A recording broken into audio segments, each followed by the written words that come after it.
Hello, everyone. Welcome to another live episode of the Proceed with Passion Q&A series with your host, Terry Schilling, where I like to bring on fellow creative humans to talk about their journey and their career path to doing work that they love. And today's guest, super excited, we have the man, the myth, the legend from Very Good Copy, Eddie S, man. I feel like I don't know if I want to butcher the last name, but go ahead. Eddie, how do you say your last name? Eddie Shleyner, but I don't think you can butcher anything with that intro, man. Yeah, man. I'm your hype man now, bro. Thanks for having me on. Yeah, man. I'm really excited to have you on. And we've connected through Twitter and LinkedIn probably about like 2 years ago. I've always kind of been following your stuff, and we've had some periodic conversations here and there. Yeah, man. And when you said let's do it, I'll come on to Proceed with Passion. We'll talk copy. We'll talk the journey. And I was really happy to have you on, and a fellow Chicagoan too. So I feel like this conversation is going to be pretty insightful and pretty fun stuff. I hope so. Yeah, I hope so. Concept, Proceed with Passion. I love it. So awesome, man. Yeah, we have so everybody watching along live and even in the replay, hello, welcome. We are in the Facebook Copy Co-op group and on my YouTube channel. If you guys have some questions, want to say hi, feel free to comment and be part of the conversation. But Eddie, what we like to do here in the beginning is talk a little bit about, how you started. And what I typically do is go through the LinkedIn experience here a little bit from your profile. Graduated from University of Illinois in 2010. Young kid coming out of college. Your first job is with Career Builder to lead the new writing department. Were you more nervous or excited going into that opportunity? Yeah, well, it actually wasn't my first job. I think that was my first writing job. My first job. Okay. It was at CDW. And I was just reselling software, reselling like computers. It was a good job. It wasn't for me. I didn't like making calls and being on the phone all day. I think I was an English major in college, and I was just like, I want to write for a living. But I really had no idea what copywriting was, and I know the concept of copywriting. When I was in school, I was studying, literature, and so it wasn't really in my, it wasn't around me, So my friend, after about a year at CDW, my buddy Tim, he was my roommate at the time. He was like, hey, there's a spot at Career Builder. They're starting this new job enhancement department, where basically Career Builder, by the way, is a job board. And you can buy a bunch of ads for whatever position you're trying to hire for, and then put those ads in. That's where people go to kind of find opportunities. So the job enhancement department came about because I think people were like, "Hey, we need these job ads to be more compelling. We need these job ads to work in the search algorithm and the search engine inside of Career Builder and everything." And so I was like, yeah, let's do it. But CDW was a full-time job, and Career Builder at the time, that was like a contract role. Okay. I gave up my benefits. I gave up a lot of stuff to kind of get my foot in the door that way. So I was definitely excited, but a little nervous because I was giving up some security, I think, and working on something that I didn't really know that much about at the time. Yeah. Interesting. When you kind of go into and they're like, yeah, we need some help writing the copy for these ads. Like, do you kind of lie in the beginning? Like, I know what copywriting is, kind of fake it till you make it a little bit, especially with the English background and writing background. Right. I don't know if my hiring managers really appreciated copywriting and the potential of it and what it could do. I think they were just looking for somebody that could string a sentence together on paper. They were like, oh, this kid's an English major. And I think I had a good interview, and they were like, yeah, let's do it. I mean, at the end of the day, it was a contract role. They gave me like a 3-month contract. And so, they didn't really, they weren't really entering into any kind of major relationship. Yeah. Gotcha. Yeah. So I think they hired it, to answer your question. I mean, they hired me just thinking, hey, let's give them a shot. And I ended up getting 6 contract renewals. So I was there for 1.5 years total. Cool. Wow. And then so that kind of got you into the copywriting world. And then I know you went into really the B2B space for a couple stops here from what I see, like workforce software and workplace systems, global B2B. What were some of the biggest lessons learned on writing engaging like B2B copy? I feel like that's always an interesting topic because it's like B2B seems a little bit stuffy, a little bit formal. But what were some kind of lessons from that experience? Yeah, well, after Career Builder, I actually worked in an agency, an SEO agency for almost 3 years. Dude, I am like missing stuff, dude. Or no, is that the Spectrum Communications? Yeah, that was a Spectrum. Got it. Okay. Listen, that was really great. Like that's kind of like okay. Career Builder is where I started to develop an appreciation for copywriting. I was like, what am I actually trying to do here? Like my worth is being measured based on how many times I can get somebody to click and apply.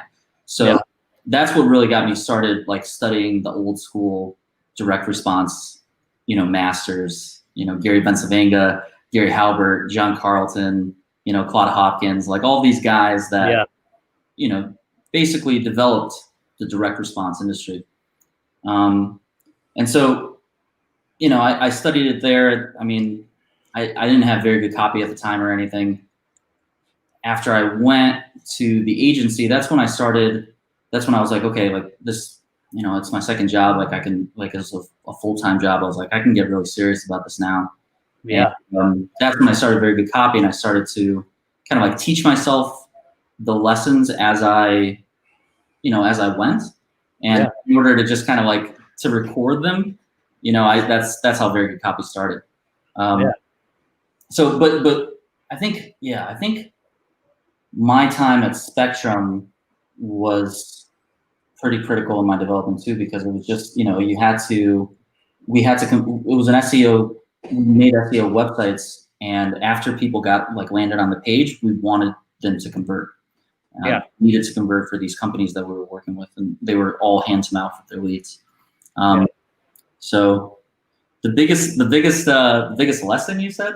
Yeah, with writing B2B copy, like was that like an interesting shift? Did you kind of find some like, I don't know, any interesting like aspects of writing for B2B compared to like what you may think direct response copy is from like the glorified days of like Mad Men and Ogilvy and all these things? I feel like B2B is a little different. Yeah, well, like you gotta take a step back from that and think like, okay, well, what am I as a B2B copywriter? Like, what am I working on? I'm working on a lot of emails. I'm working on a lot of landing pages.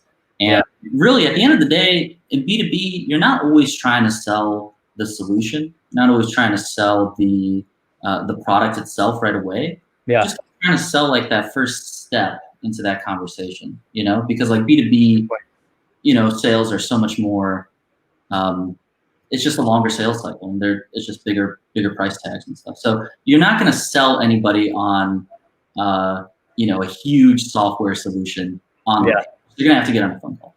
So a lot of that was just like, hey, like you got to sell like one thing at a time and kind of like funnelize this and be like, okay, this email is really not selling the solution. It's just selling them getting onto the landing page. And then like, this landing page is really not selling the solution either. It's just selling the phone call. And then the phone call, once they're on the phone call, it's kind of out of our hands, and like sales, they're selling that thing. So I've always if it taught me anything, it taught me to really kind of like stay rigid when it comes to the funnel and what you want people to do at that stage, and create the asset around that action rather than creating the asset around the final product that people might not be ready for yet. Yeah, got it. Okay, I dig that. Now, then you really started doing a lot of like kind of writing consultants from what I see here, contributing writers for a lot of different things that seems like you still do now. For GoDaddy, Forbes, Hootsuite as well. But Eddie, I'm interested in the guest lecturer at Boston University. Did you do that recently? Super recently, yeah. It was how was that? What was that about? Somebody from Boston University in the ad lab department, which is basically like a student-run agency, from what I understand, within Boston University, reached out, and I think she either runs the ad lab or works very closely with the director of the ad lab, and that she subscribed to Very Good Copy, and They were doing a series on all manner of marketing, so copywriting fit into that, and they asked me to talk a little bit, and I gave a presentation in that capacity digitally, but yeah, man, how was that? I know you said you're not so used to getting in front of camera. Was it overall a good experience? No, like horror stories from how it started? Like everybody see my screen for like the first 8 minutes of it? No, it was all good. I enjoyed Good, it. man. But you're right, man. Like I was just telling you before we got on how much I admire the fact that you're constantly on screen. You're constantly kind of like doing it live, I mean, that's huge. And that's something that I'm not that well versed in. I mean, I give a lot of presentations, a lot of stuff at work, but I think what trips me up is that like this stuff just lives on in perpetuity. And so like, as a writer, like somebody that can sit down, write a first draft, write a second and a third, and as many as I want, basically, before I push it live. Yeah. It's a different mindset to be in. So I always admired your ability to. Well, dude, I appreciate that, man. We're just going to be complimenting each other pretty much 50% of this interview, I feel like. Maybe. I want to backtrack. I definitely want to get into very good copy, because I know that's where a lot of people, find you from and know you of. So definitely want to jump in there, but we just want to backtrack a little bit because we got a couple people saying hi in the group and on YouTube. First, Rudy Brown from the YouTube, watching on YouTube, said, great insight with your lesson learned from the B2B side that you referenced there, Eddie. And then Madison Hannah on Facebook. Mads. I know Mads. Yeah. Oh, awesome. Yeah, I had Mads on one of the very first episodes of Proceed with Passion. Great interview with her. But do you use a lot of conversational copy in your B2B copy? Do you think there's a missed opportunity for most B2B brands out there? It's her question. Mm-hmm. It's a great question. I think I definitely do. I think it's that question is kind of just feeds into the status quo that's in B2B around like, hey, like professional means stuffy, or like professional means boring, or like exactly. And it doesn't have to be that way. It just has to be human. Like when I think of conversational copy, I just think of like human copy, the way that I talk to anybody. Yeah. But just much more clear and much more concise. Yeah. No, it's interesting because like I usually use the explanation of like, if you're in a sales meeting, like if you meet up with somebody, it's like you're having a conversation. So like try to feed off the energy of the other person. If you're asking like some personal like details and you're going into things, it's like how you would have that conversation instead of just trying to be too stuffy. Because like what you said, your insight about how you're not always trying to sell the solution right away. You're trying to funnel them. You're trying to build this relationship. And that's like a big thing about copywriting. But when it comes to writing conversational copy for B2B, what are some like research tips that you may have? Because I know that you're a really big believer, like most people, but like you're really big into the research side of copywriting. That's where really you get the foundation, to writing copy that converts ultimately. Right. Yeah. I mean, I think it was Doug Deanna who was on a podcast with Ben Settle. Okay. Doing some manner of interview, I think. And basically he was like, copywriting is 40% based on the offer. The success of whatever asset, whatever promotion you create is 40% on the offer, 40% on the list. So basically the market that you're sending it out to, and 20% on the copy. So there 80% of your promotion really hinges on how well you know the product and how well you know the audience, if you boil it down to a sludge. So research is a huge part of copywriting.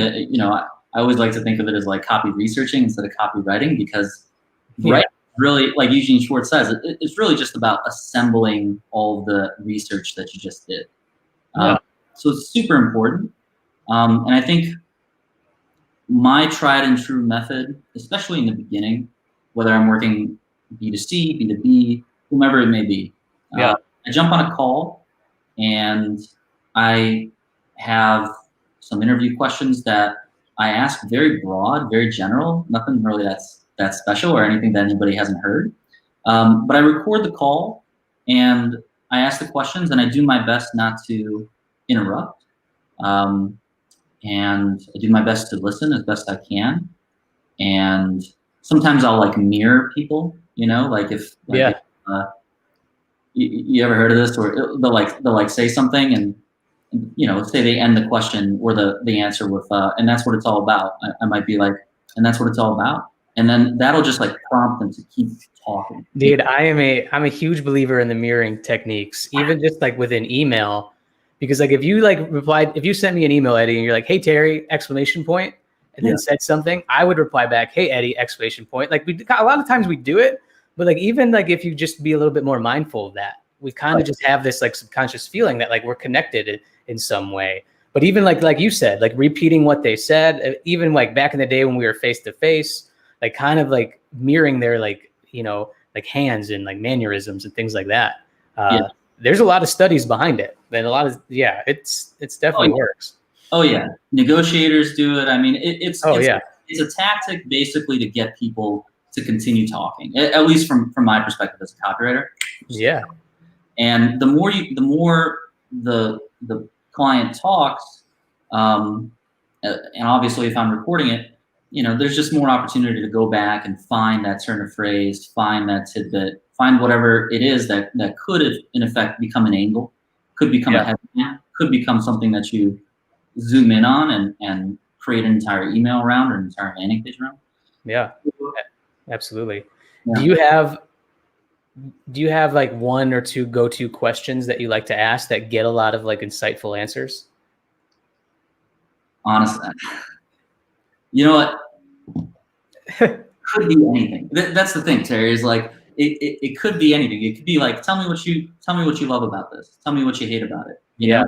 Just a launch pad, just to get them going. Yeah. And then, you know, if you mirror them correctly, and if you kind of, you know, just prolong those answers, it really doesn't matter where you start. Like you're gonna circle in on what they know about the product, everything that they know. Yeah. And then the onus is really on you after you have all this raw information, all this raw material. The onus is on you as a copywriter to be like, okay, that's interesting. Based on what I know in the market, that's something that's going to connect with those people. Yeah. Well, even just like starting with like, tell me, and then insert the rest of your question.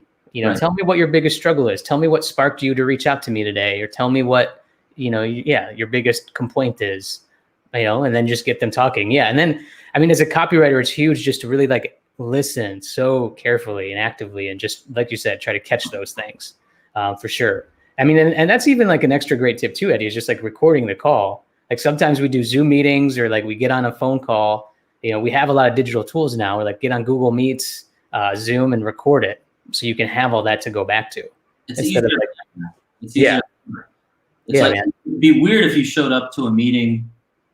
Maybe it wouldn't be weird, but it'd be a little like people would be a little. I don't know. They'd probably get used to it eventually, but maybe at first you'd be put off if you like took your phone and put it on the table and you're like, I'm recording this, you know, like interrogation. But now you're quickly, hey, I'm going to record the Zoom meeting just for posterity. Nobody else is going to see this. It's just going to be me, and I'm going to use it for research. Yeah. And then you just fake them out with like a really deep personal question to like really mess them up. Be like, wait a minute, where is this interview going? It's like, where were you on the night of February 2nd, 2008? It's like, wait, what? The FBI? So let us know. Yeah, for sure. Well, Mads, thanks for the question, and Rudy, thanks for chiming in too. Eddie, I also curious because you mentioned a lot of different people in the copywriting game and marketing world. Some books that you read when you started out with copywriting. Even back the Career Builder days and then early days in the agency. What like either like scripture or message from one of those copywriting books is like in 4K high definition in your mind that kind of really sparked your interest, if you can even narrow it down to some. Yeah. I read one of the first books I read was called the AI Copywriting Handbook by Goto. Yeah, I've read that one. Yeah. He's got it. And all of them tumble, all your shelves fall. Super careful. So this book right here, folks, this is the one that I'm always talking about. AI Copywriting Handbook. It was great. I mean, I read it and I thought, God, this is written so simply. Like it almost kind of, at first it kind of turned me off. Cause I come from, from in academia and like, as an English major, you're reading a lot of, very heavy, very stuffy stuff. And so coming into this, I was almost like, wow, this can't be legit, just because it was so simple. But in there, one of his axioms is like, I'm gonna butcher it, but it's basically like the first sentence. The whole point of the first sentence is to get you to read the second sentence. The whole point of the second sentence is to get you, and anybody that's been around copywriting for long enough probably knows. Yeah. But it really repositioned the way that I think about my job. I kind of like think of my job as like, hey, at the end of the day, whether I'm writing a landing page or an email or whatever it is, my job is to get the reader from the top to the bottom. Get them to read everything. And then you're kind of in this box, right? You're like, okay, I need to get them to read everything. How do I do that? There's formulas to do that. You gotta get their attention. You gotta create the interest. You gotta make them desire the product. Mm-hmm. You gotta make them, create a gap to make them take an action. And so there's a whole bunch of ways to fill in this box now. Yeah, man, I love that too about that book, because I feel like I had the same type of light bulb moment, because it does put you in this box. You kind of have this theme now. Okay, yeah, this is what copywriting is. Like overall, it's the best way to explain it. Just get them to read the next line and ultimately like take action. And then there's just like so many different formulas and like psychological triggers that he gets to, to go into that. It's like, all right, should we strike, fear? Should we strike curiosity? Should we strike like pain, like discomfort? There's so many, other things. Yeah, man. So that was, because even in that book, he goes into like 40 some or like 30 some like psychological, factors or triggers within the book. Yeah. Yeah. Any copywriter starting out, it's like rent that from the library or just buy it so you have it on hand all the time. Because you'll keep coming back to it. Because I have like a note in Evernote where when I read it and was taking notes, and I go back to it easily once a week for just stuff like some inspiration behind a post or just to get started with some type of copy, honestly. Yeah, I agree. Rent it from the library if you can, but if you get it, then you can mark it up, you can make it your own. Exactly. That's true. Yeah. If you're a little bit more frugal, get it from the library, but it's definitely a good guidebook for sure. Eddie, now you sent an email a couple weeks ago, maybe a month or so ago, about how you interviewed for a job at Facebook, and that led you to doing a newsletter every week, from what I remember, right? Yes. So can you tell that story? And is this really the story then that really sparked in kind of the rise of very good copy? It was definitely what lit a fire under me. Like I said, very good copy started back in my agency days when I was just trying to teach myself how to be a copywriter. Yeah. I thought there's no better way to learn than to prove to myself that I know this than to try to teach it to somebody else in a clear, concise, and hopefully entertaining way. Yeah. That's how very good copy started. And it's still to a degree what I'm doing now. But back then I didn't really see the vision for it. Again, it was just using it kind of as a tool. Yeah. To teach myself copywriting and hopefully help others in the process, but nobody was really reading it back. You know what I mean? Like I didn't really have readers back then. So it was my own tool. But then, after Facebook, it was just something that I really wanted. And when it didn't pan out, I felt depressed a little bit, and I felt, obviously upset and defeated. And I thought, I can either live with this feeling for however long until it goes away, or I can make myself actively feel better. And I mean, it wasn't just the newsletter, that sparked other things. I started running, working out, there was other ways that I coped. Gotcha. Yeah. The newsletter was definitely something that took my mind off of something which at the time I really wanted. Yeah, man. what was the kind of creative idea then behind like putting out? Was it just really putting out like once a week, or doing it more? Like, what other some new ideas sparked from that moment? I think it was really just being consistent, just Okay. because I always did have this kind of sense of like, I'm half in, half out with it. And I would miss a week and I'd kind of rationalize it or justify it somehow. And like, I'd blow it off so I just wanted to be all in. And really at the end of the day, I think it's that consistency that contributed to, what very good copy kind of turned into. And and now you're pushing almost 10,000 subscribers. You have like a counter on your website, which is really cool. Has it reached 10,000 by the time we did this? No, I update the website manually. There's only 2 places on the website where you can actually see the count. It's like on the testimonials page. Yeah. And it's on the home page. So I think it's close. It's close, but it hasn't gone there yet. If you guys want to help me out, good. Yeah, man, spread the word to get to that. What's the party like when you hit 10K? I don't know. My wife and I will order pizza, probably crack a beer. There you go. It'll be pretty chill, but I think it's still a cool moment. It'll be satisfying, I guess, to a degree. But yeah, no, that's awesome, man. And so, like, what were the readers like? Because was it 2014 where you applied for Facebook? Is that what I saw? Well, you started Very Good Copy in 2014, right? I guess how many subscribers did you have at that kind of crossroad? Probably not a lot.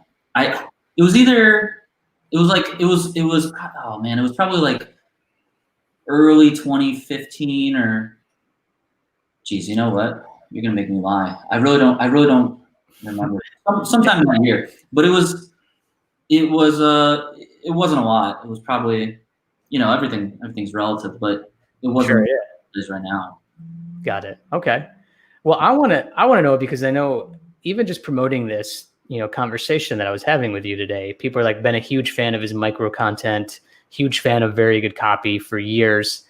What is kind of your structure or process for coming up ideas with each email? Like swipe files, like writing down things like when they happen in the moment.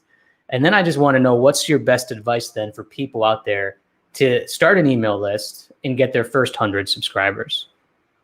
Yeah, great question. So coming up with ideas starts really far away from the computer.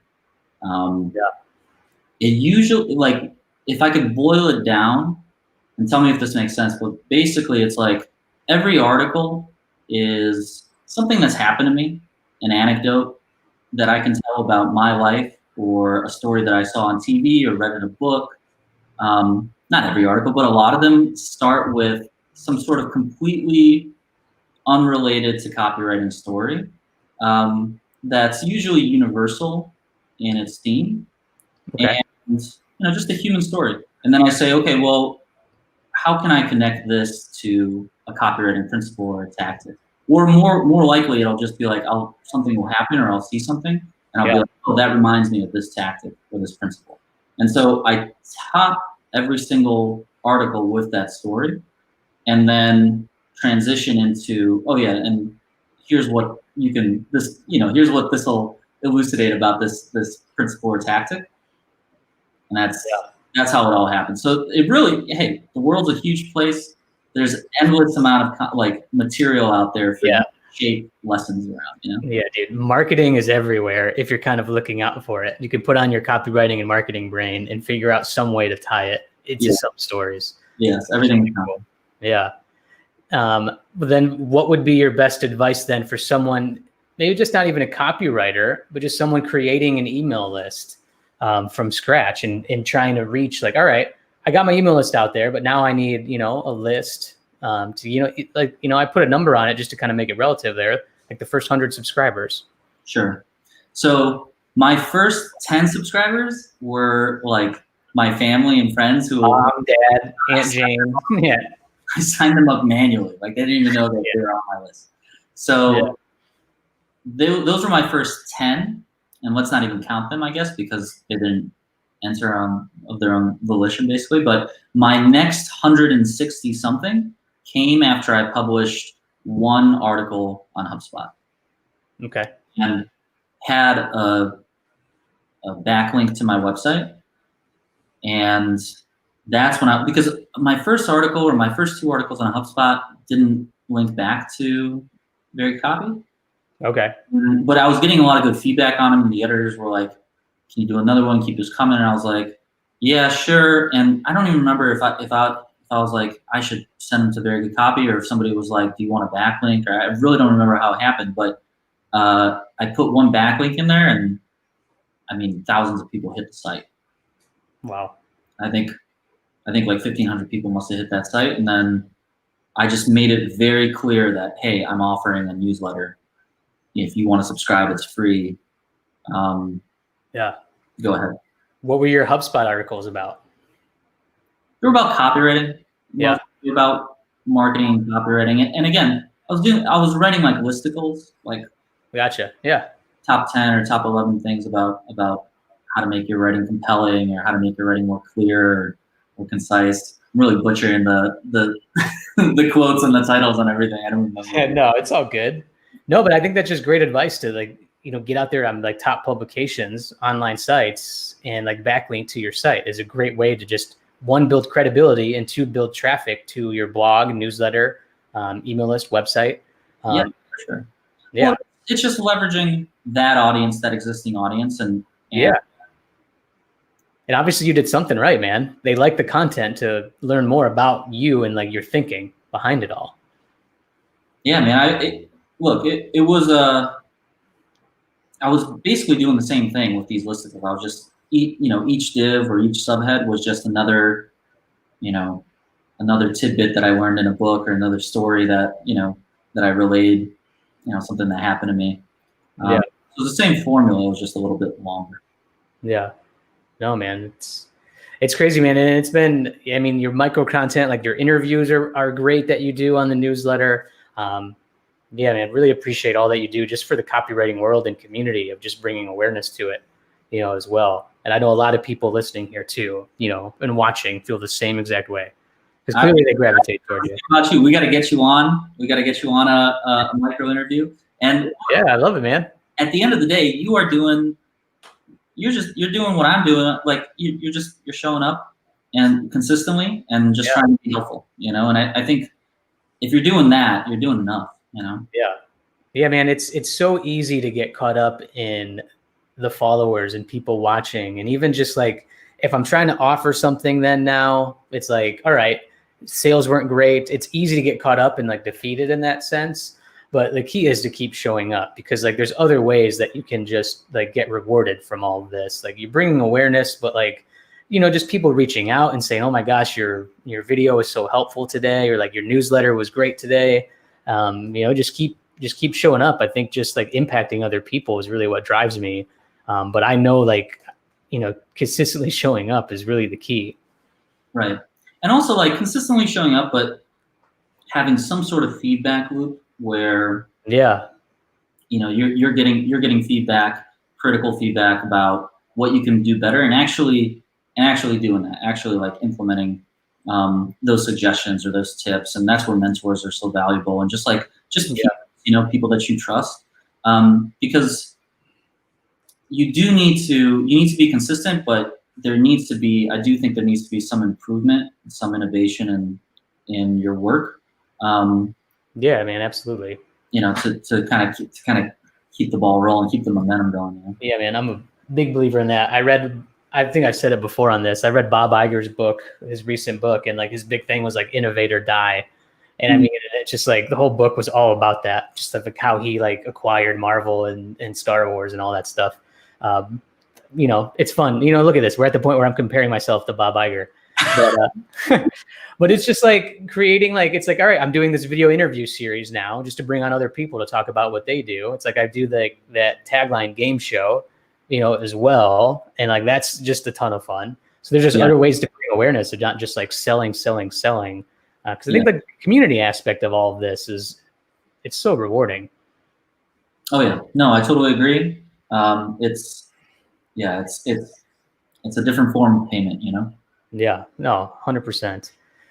Quick question here from Mads. She's back with another fun question. What's your biggest grammar pet peeve? I'm not at all. Maybe like when people put like 2 spaces after a period. Is that a grammar thing? I don't know. Kind of, yeah. That one bothers me.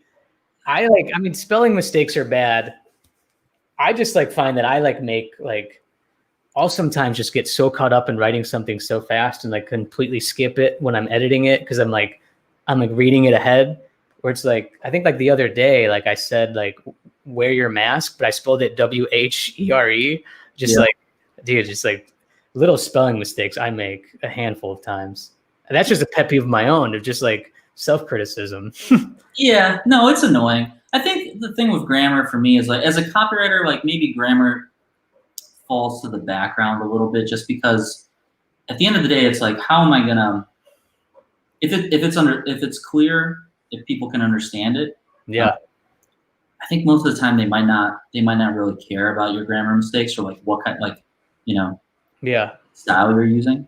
But I've written an article before that was in all caps, or I've written an article that was all lowercase, or I wrote an article about me and my grandma, and whenever my grandma talked, it was the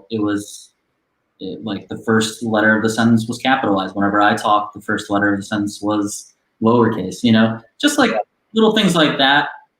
And I think that to a degree is, it's one of the ways that I show my personality in my copywriting, Yeah. Yeah, man, it's a big thing, write like you talk. If I'm going to spell going to as gonna, and that's how I say it, and, in a regular conversation, just do that. Don't be afraid to. It's just and if you mess up, it's one day I messed up big time on my newsletter, repeated the first paragraph twice on accident. And it was crazy. It's barely anybody unsubscribed. People reached out to me hey, I caught this, but they're just but then they're it makes you more relatable. Oh yeah. Own up to that stuff, but don't be afraid to just just keep putting yourself out there and write like you talk, for sure. For sure. Yeah. I mean, one time I spelled tenant wrong, and I spelled it like tenant, like yeah, an apartment tenant, and I got some hate mail for that. But I think that's because they were you're being, you didn't just make an honest mistake, you yeah, the paragraph over again. They were you're being, this is kind of ignorant of you. So that kind of stuff, yeah, I guess just yeah, get your tenants right. yeah, exactly. Don't spell tenant wrong, people. It may ruin your career, is the lesson learned from today's interview. Oh man. Well, Eddie, I want to kind of wrap up on something interesting here. I know now you're a lead copywriter for G2, and you've been working for G2 for what, almost 3 years now? A little over 2. A little over 2. Okay. And kind of just go into briefly your day-to-day there. What's kind of your role there? Because it's just interesting, people, because you're not completely freelance or solo, consulting or writing, do it for you type of work. You kind of come more from this, full-time type of agency world. Right. Yeah, I have a few accounts that are freelance, but for the most part, my time is split up. Very good copy and just those few accounts, and then in G2. And at G2, I sit in the brand and buzz department, and I'm on the creative team. I'm the copywriting arm of the creative team. Yeah. I work with some really talented people, designer and developer, and a few juniors in each discipline. And then my manager is a really talented people manager, a really talented project manager. And my day-to-day basically is broken up into, well, not my day-to-day, but my week is split between direct response campaigns, which I work on with the demand gen team. Yeah. and branding campaigns. And our department is the brand and buzz department. So, we kind of keep that internal, but yeah, like for a demand gen campaign, usually consists of a sequence of emails that go out to a very specific segment of our list. And each one of those emails is designed to get them to a landing page. Yeah. So that they can convert on whatever the offer is. And so really, like my demand gen piece, or the direct response piece, is creating those email sequences, creating those landing pages, but also at a higher level, strategizing the offer, strategizing the segment, and really making sure that we're putting the right information in front of the right people, and getting them to convert on the lowest kind of barrier to entry. So again, in that process and making sure that we're not selling too much too fast. Yeah, absolutely. All right, I'll put you on the spot here, Eddie. Tell me your best tip to write a great headline in 2020, because I feel like the climate's changed obviously a little bit. So tell me, what's your best tip for writing headlines? Killer headlines. I feel like, don't you hear that a lot, Eddie? I want to write a killer headline. I feel like I've even used that in maybe like a YouTube thumbnail. But if give the people what they want is what I say. Yeah, I hear you. I would only push back on the 2020 piece. I don't know if the way I write headlines has changed. We'll scratch that then. Yeah, your philosophy for writing a headline. I was trying to be too cute there, I guess. No, I hear you, man. I think I'm always trying to make people curious in the headline. Okay. Curiosity, creating a curiosity gap.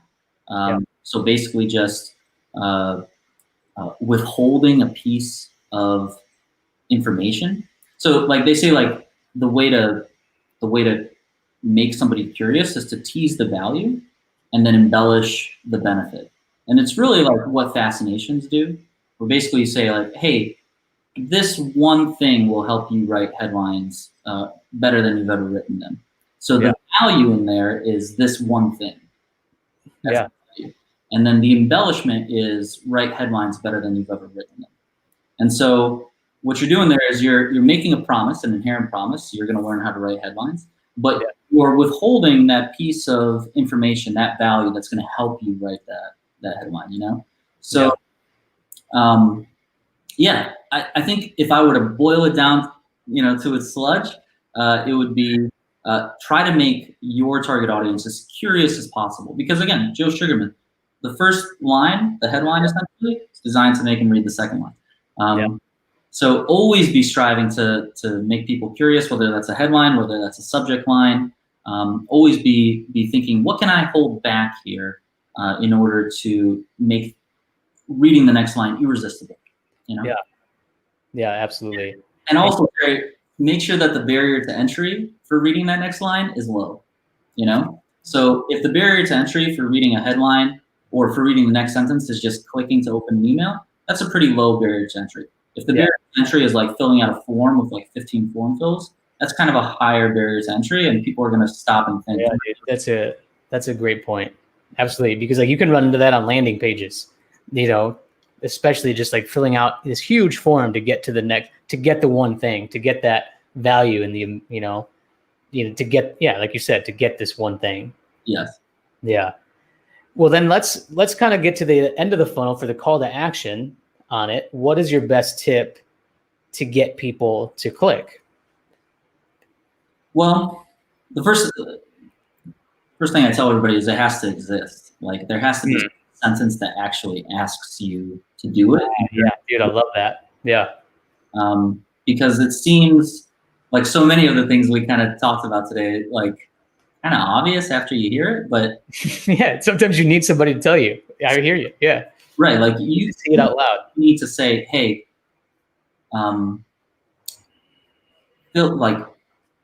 please fill out this form to get XYZ. You know what I mean? Like it has to be that explicit, I think.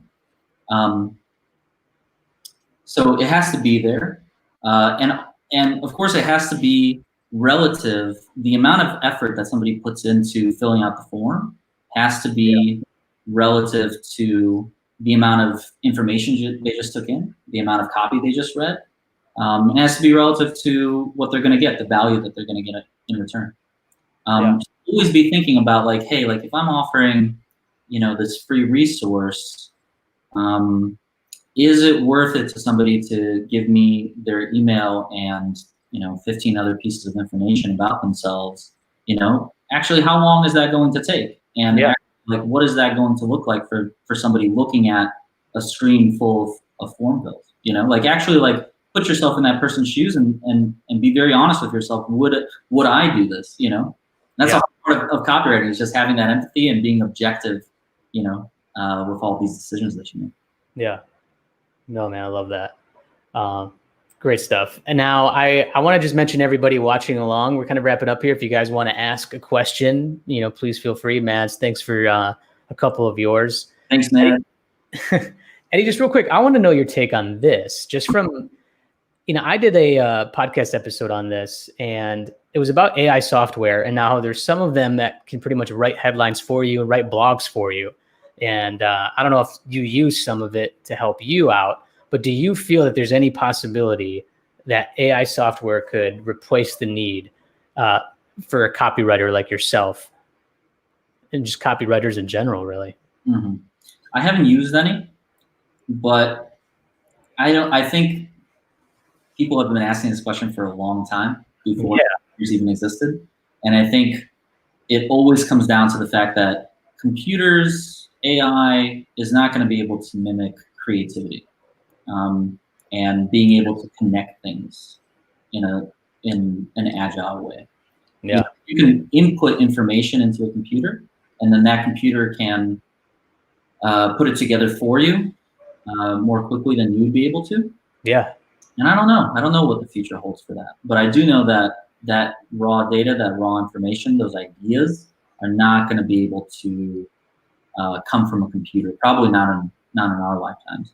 Yeah, man, excellent point. And I'm with you. It's just like the AI is just really pretty much just scaling. They're like scrolling the internet and like taking everything and putting together an algorithm. It's like, all right, what works? Like this headline seems to work. Like it's just like seems to be more helpful, like expedite certain things, especially like with headlines. But like when it writes a blog, it just seems like there's really not a lot of human emotion in there. I feel like. So it's pretty interesting. Yeah, I really don't think it can't replace creativity. It can't replace, even like the editing skills and a lot of the things that copywriters bring to the table. I guess so. For anybody listening out there, I don't think there's really any need to be scared right now as a copywriter, like losing your job to robots. I don't think that's going to happen soon. Yeah. But I mean, at the end of the day, like a copywriter is really, there to, like we talked about, do the research, understand the market, and understand the people on the other end. Understand the reader, and ultimately who's going to be converting. And it's hard for, almost impossible probably, for computers to do that the way that humans do. Yeah, 100% agree. We got a question from Shay Hatchett in the group. I'm a beginner in the copywriting industry, so I'm curious if you have any advice for a newbie starting out. Yeah, I guess it depends on what you want to do, but and tell me what you think too, Terry. But come in. Hey, if like the question I always get is like, how am I supposed to get an opportunity if I don't get a job? If I can't get a job as a junior, if I don't have a book, you can make your own book. You could take an ad campaign, or you could take a product and put your spin on it. You can take literally anything out there and create a mock campaign for it and put it in your book. And it's not going to be, you're not going to have any kind of metrics tied to it. You're not going to be able to demonstrate the results, but you're going to be able to demonstrate how you think and what you can do when you have a set of variables. So I would say, if you're new to copywriting, first of all, welcome. Yeah, Shay, welcome. Yeah, she's she's been like really active in the group and engaging too. So yeah, she's kind of like a sponge trying to soak up a lot of information here. I love it. I mean, if you're new to copywriting, get yourself a website, and then pick a product that you think you can advertise and create a campaign for it. It could be a print campaign, so something that you might see in a newspaper or in a magazine, something you could be a banner ad campaign, so something you'd see, online. But find a novel, efficient way to express the value of that product, and then put it on paper and publish it. Yeah. Yeah, absolutely, man. Just getting yourself out there is just so huge. I think that's like a great example and great advice. Get the website, get something up there to like show kind of your skill set and your knowledge behind it. We already referenced a couple of resources that you can kind of dive into to learn some basics about, copywriting. But I just remember like when I started kind of as a full-time freelance copywriter, like outside of the agency world, I just took some things that I've learned and I enjoyed and made like a quick like video series like on Instagram and just did like a post like every 2 days or like every day and just kept that schedule. But like it kind of just gets your name out there. And then like you said, there's like a little bit of a feedback loop that starts. And then you can kind of see what other questions people are answering and you can try to help them, answer that. And it's just building your credibility and building awareness for you as a copywriter. Because I feel like as a copywriter, it's like you have some type of marketing and writing background. You have some type of creativity, like juices flowing from you. It's like, go ahead and quench those things. It's like, go ahead and use that. What can you create? Yes. Another thing, probably more actionable and more common thing you can do is go to, like, depending on what kind of copywriter you want to be, but say you want to, make your mark in B2B SaaS, or you want to work in B2B in general, go to a B2B website and look at the current landing page, and rewrite it on your own time, and then send it to the director of marketing, send it to the CMO, and say, hey, here's my take on your product, on your offer. Will you split this? Don't just say like, what do you think? Because they might not give you the benefit of the doubt. But if you say, will you split this against what you're running currently and see which one converts better? And if yours wins, then you kind of got the account. Yeah, no kidding. I love that. That's great advice. Well, Eddie, final couple questions here. I want to know, I ask everybody in this interview because I always just kind of like potentially discovering some new ideas. Mm-hmm. What kind of apps, software tools do you use every day in your business? Yeah, really simple actually with me. I write everything in Google Docs. Yep. Everything I've ever written in my life is. But I feel like Shay and any beginner out there who comes across this, it's like adopt Google Docs because you're going to hear almost every copywriter who writes in that. It's just so convenient, man. It's like it has so much value. Most of my stuff starts on my phone. Like I'll be on my couch or I'll be out somewhere, and like I said, I see that story or something, I experienced something, and then I note it in here. And then it's just so nice to be able to pick that up behind the desk, Yeah, man. Yeah. Absolutely. And then I wireframe everything in Google Docs. Yeah. It's pretty versatile. But yeah, Google Docs to write. I built verygoodcopy.com on Squarespace. And that's a really easy platform to build and constantly like amend a site on because it's on the block. And I use MailChimp to distribute the newsletter, and LinkedIn to to promote it and stuff. And really, it's not too much. Those are the big things. Yeah, that's really all you need, man. I use Squarespace, but I actually use like the email platform that they have now. Nice. That their marketing software. I feel like it's a little limiting right now. So to the Squarespace developers who watch this, like, I'm sorry, but it seems like they listen a lot to their customers because they've been adding like more and more features. It seems like that. Like when I think like, oh, it'd be nice if they did this, and then like, next thing I know, it's like Squarespace sends an email saying like, hey, you can do this now. It's like, oh, awesome. You guys are really listening to people. So yeah, and it's like you said, really easy to use. So that's what I use for my site too. Yeah. No, they're great. Yeah, pretty simple. All right, Eddie, last one, quick two-parter. Burrito or pizza? Oh man, that's tough. Maybe burrito for me. I like Mexican. Wow. I like Chicago guy goes with burrito. Interesting. I know, but I haven't had deep dish in forever, so Yeah. I can hardly like call myself a Chicago lover. I like burritos. I think couple reasons. Probably because I can add like a bunch of hot sauce to them. I don't know, it's almost like a vessel for the hot sauce. So I like burritos. That's a great way to put it. Yeah. But don't get me wrong. I'm a pizza guy too. So that's a tough question. Gotcha. Well, we'll stick with burrito, man. And like, I love the hot sauce snob. I mean, because it really does make a really good burrito. And there's a few places that I go to because I know that like the salsa really makes everything else that's inside of it. Yes. So I feel you. But Eddie, I asked that question because now you're going to build a success burrito. So I want you to tell me, what are then the 3 key ingredients, these characteristics that go into your success burrito? So what do we need? Sure. So 3 of them. I think as to be successful in copywriting, to get a successful copywriting burrito going, you need to love, first and foremost, psychology, understanding people. Yeah. And I think empathy kind of fits into that, but really you have to love the process of getting to know somebody on a personal level.